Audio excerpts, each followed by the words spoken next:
When you hear Owambe, what comes to mind? A loud, colorful Nigerian party, right? The kind where the music is blasting, the gele is standing tall like a crown, agbada is shining under the sun, and everyone is stepping hard on the dance floor. And of course, the real star of the show, the food. Different varieties everywhere. Jollof, fried rice, small chops, asun, pepper soup, orishi-rishi full ground. But imagine going to an Owambe party and instead of just enjoyment, you hear gunshots. Not party poppers, real gunshots. That's exactly the twist in Owambe Thieves, a movie that flips everything you expect upside down and mixes celebration with chaos. This story follows a struggling couple, Cheta and Lola, Nigeria's own version of Bonnie and Clyde, but without the luxury lifestyle. These ones are not stealing for fun, they're stealing to survive. Life is not smiling on them at all. Cheta is an HND holder in philosophy with about 5 years of experience in HR, or as the streets would call it, human rationing. Somehow, life manages to push him into a job as a manager at Mr. Blink Blink's floor factory. Finally, it looks like things might be getting better. But in true Nigerian fashion, hope doesn't last long. One day at work, after sharing 5 kilograms of rice and a little ororo like it's Christmas bonus, the boss suddenly drops a bombshell. Staff are about to be laid off. Cheta, confused, speaks up like a responsible manager, thinking he should at least be aware of what's going on. Big mistake. Olga looks at him and says, "Thank God you talked. You're the first to go." Just like that, manager becomes ex-manager. Now everything starts crashing down. Cheta has a newborn baby at home, a child that drinks Cerelac like it's water. Bills are piling up. His wife, Lola, is also trying to hold things together, but survival in this economy is not beans. This is where things take a dark turn. Desperation pushes them into a life they never imagined, stealing.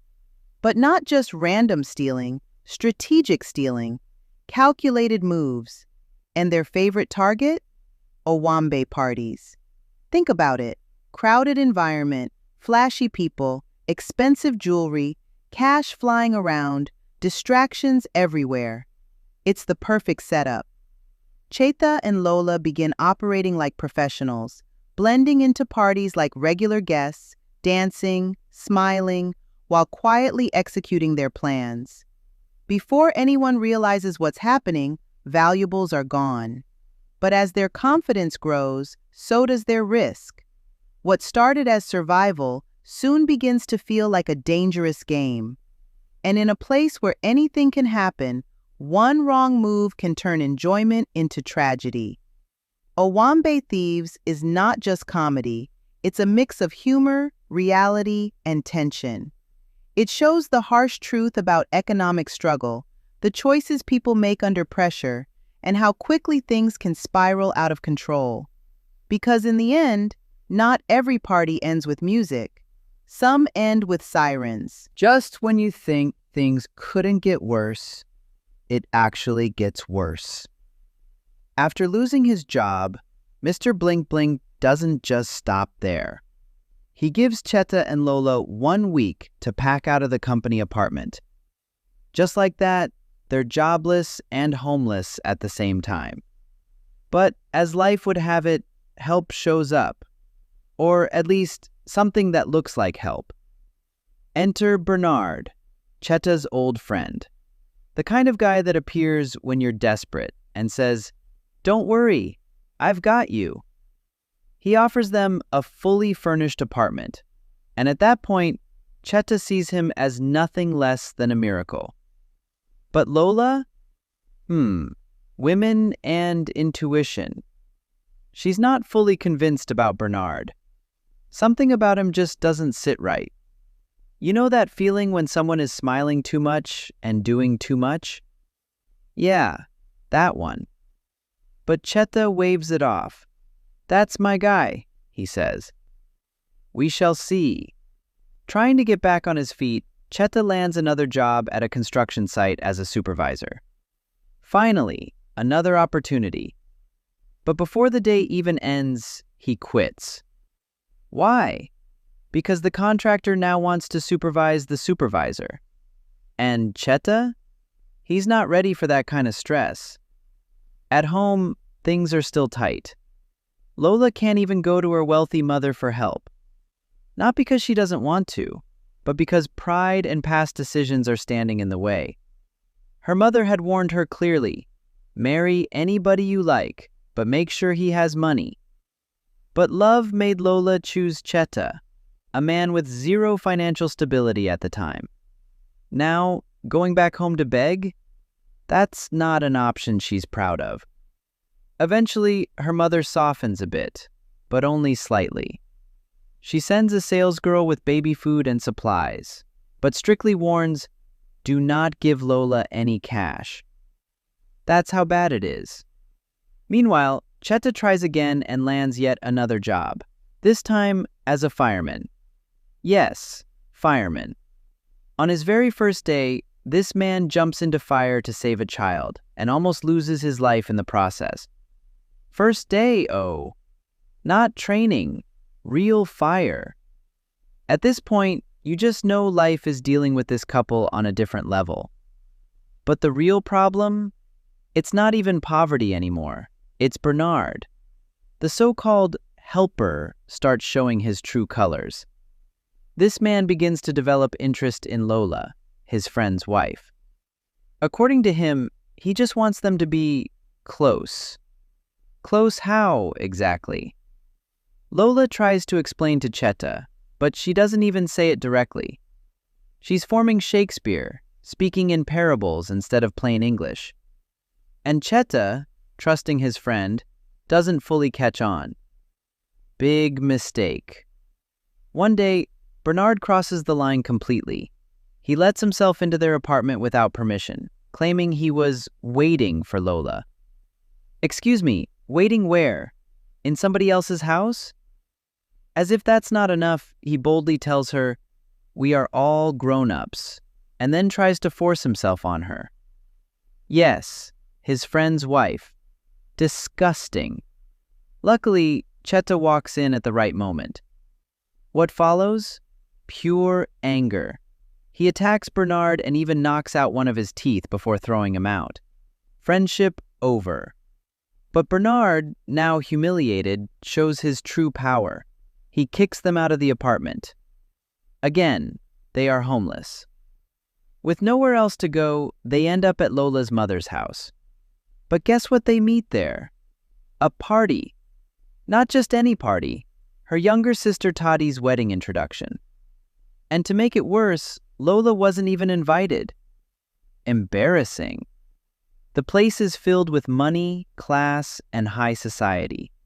Dollars are literally flying in the air. Why? Because Toddy is marrying a senator, the type of man who already has multiple wives, but hey, he's rich. And in this society, that's what matters. If you don't get money, hide your face. That moment hits hard. Standing there, broke, embarrassed, and unwanted. Something begins to change in Cheta and Lola. Watching money being sprayed like water while they struggle to afford baby food? That's the turning point. Because sometimes desperation plus opportunity equals dangerous decisions. And this party, this exact Owambe, it's about to become their first real operation. If you think the story is interesting now, just wait till the stealing begins. That humiliation at the wedding becomes the final straw. Lola and Cheta are done being disrespected, done being broke, and done being treated like they don't matter. So instead of complaining, they take a bold and risky step. They decide to steal from the same rich people who look down on them. Their first operation? a success. They quietly sneak into the stash room during the wedding, grab a bag of dollars, and walk out like nothing happened. No noise, no suspicion, just pure, clean execution. And just like that, their lives change overnight. New house, better living, respect from neighbors. The same GK ignored them are now bringing GK. But here's the problem. One success turns into temptation. What was supposed to be a one-time thing becomes a lifestyle. Wedding after wedding, they build up so system, show up looking good, blend in with the crowd, create a distraction, cut the lights, grab the money, and disappear before anyone notices. And they get really good at it. Soon, they're no longer just surviving. They're enjoying it. Money is flowing. Cheta is buying cars. Lola is living soft. Life is sweet. Until greed pushes them to take their biggest risk yet. Their next target is Mr. Blink Blink, the same man who fired Cheta and threw their lives into chaos. This time, it's personal. The plan is bigger, the money is heavier, and the tension is higher. At the wedding, everything is on a different level. Luxury, crowd, dollars flying everywhere. They execute the plan, distraction, blackout, grab the cash. But this time, things don't go smoothly. Panic breaks out, PKs start running, and for once, the police don't come late. They show up immediately, forcing Cheta and Lola into a high-speed escape. It build-up getaway. They manage to get seems like they've survived their biggest job. The real explosion happens inside the car. Lola has found out Cheta has been cheating on her. Everything stops being about money, anger, betrayal, pain. She pulls a gay K on him, the same gun she never wanted to use in the first place. Cheta is shocked, confused, and desperate. He tries to explain, GK, to calm her down, but it's too late. They struggle over the gun, finger on the trigger. A shot goes off, and then silence. Their baby is in the back seat. No one knows where the bullet went. No one knows what just happened. And that's how Owambe Thieves ends.